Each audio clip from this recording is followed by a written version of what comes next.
Je sais que je suis coupable. Je sais que je joue ce jeu, moi aussi, d'appuyer sur tes boutons émotionnels pour te faire te bouger. Et je plaide coupable. Il y a pas de souci. J'assume de faire ça. Parce que tu comprendras à un moment ou à un autre qu'il faudra lâcher prise. Mais c'est pas encore le moment, certainement. Certainement que tu as encore une montagne de travail à effectuer. Certainement qu'il y a encore plein de choses dans le monde que dont tu veux te saisir, que tu veux obtenir. Et certainement que tu n'as pas encore réglé tous tes problèmes d'ego, tous tes attentes irréalistes, matérielles. Peut-être qu'il y a encore des choses que tu dois te prouver. Peut-être qu'il y a encore des choses que tu dois obtenir par la force, par le travail, par la discipline. Et c'est pour ça que c'est mon message premier. C'est le message que je veux qu'un maximum de gens reçoivent, qu'un maximum de gens soient touchés par ça, parce que c'est la première étape de toute construction humaine.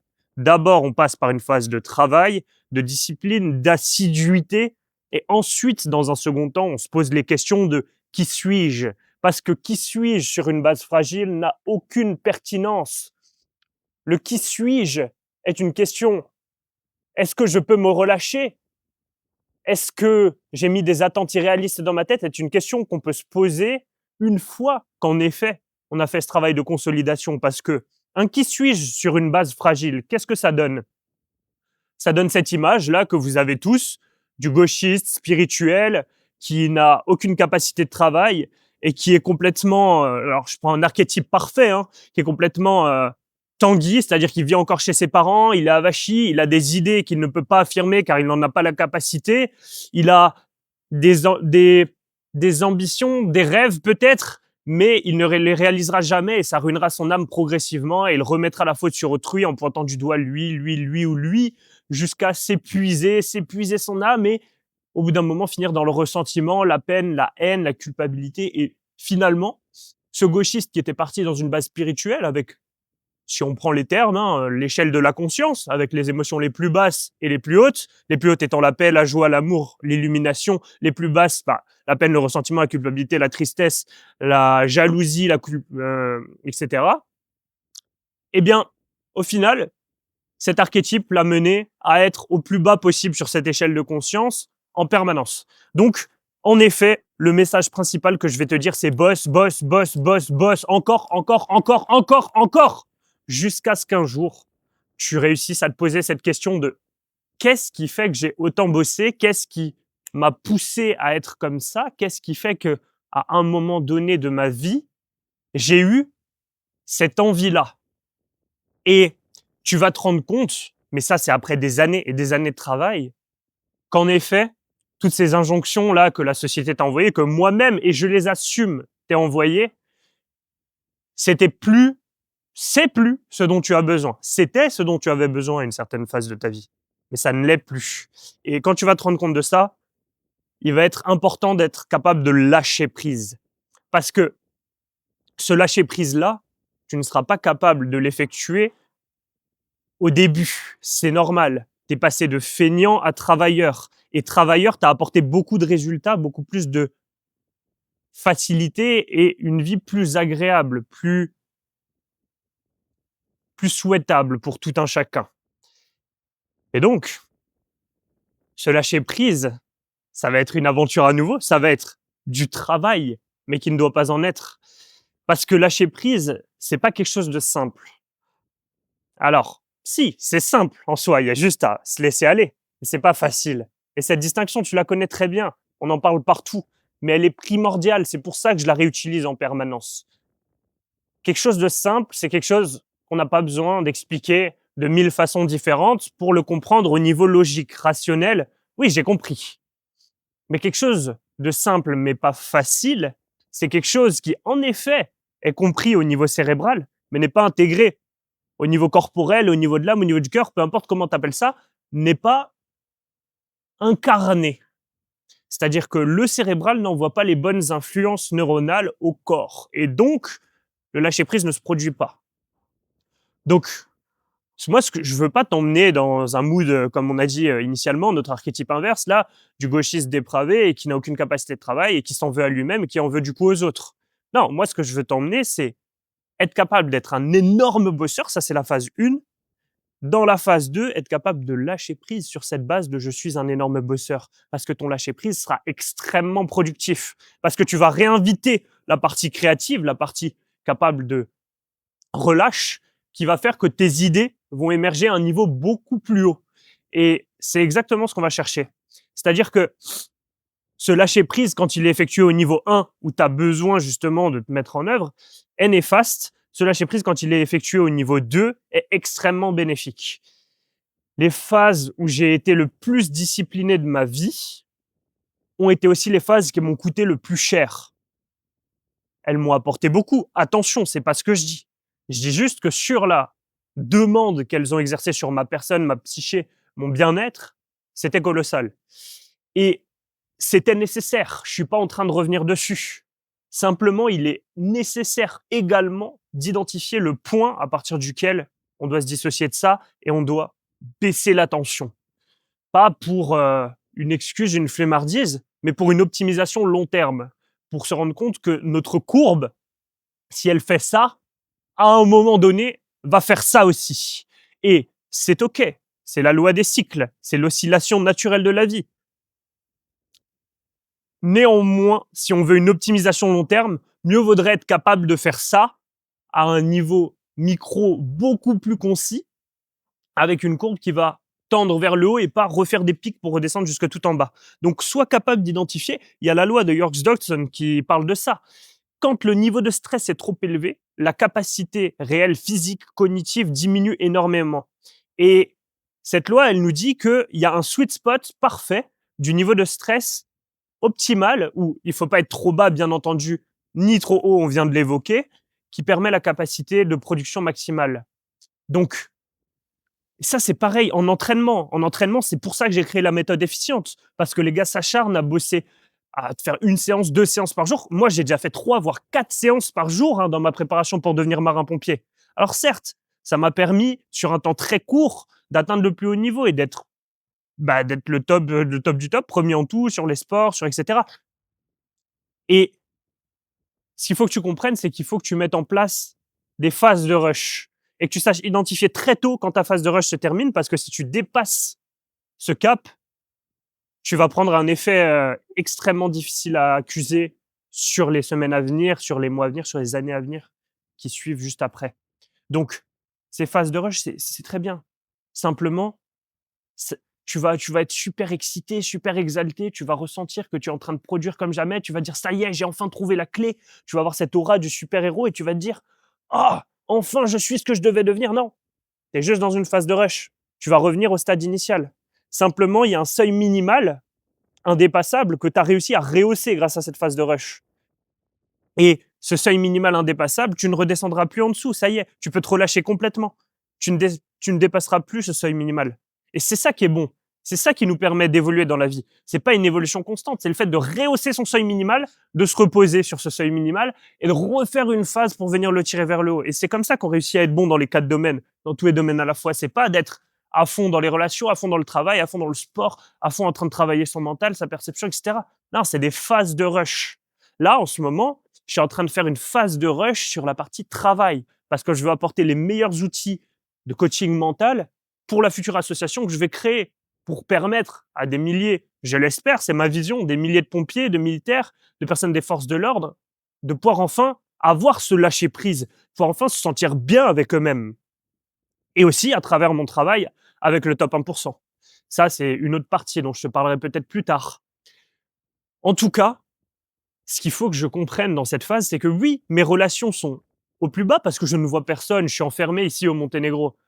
J'ai juste mon associé, enfin pas associé, mais mon ami avec qui je travaille tout le temps, qui est là et avec qui on bosse, on bosse, on bosse, on bosse. Donc oui, nos relations ne sont pas au prime, on n'est pas en train de faire des restos, de rigoler, de X et de Y. On est en train de travailler. Je mets l'accent sur le travail. Oui, j'entretiens le corps, j'entretiens le mental autant que je le peux, mais je ne suis pas au prime.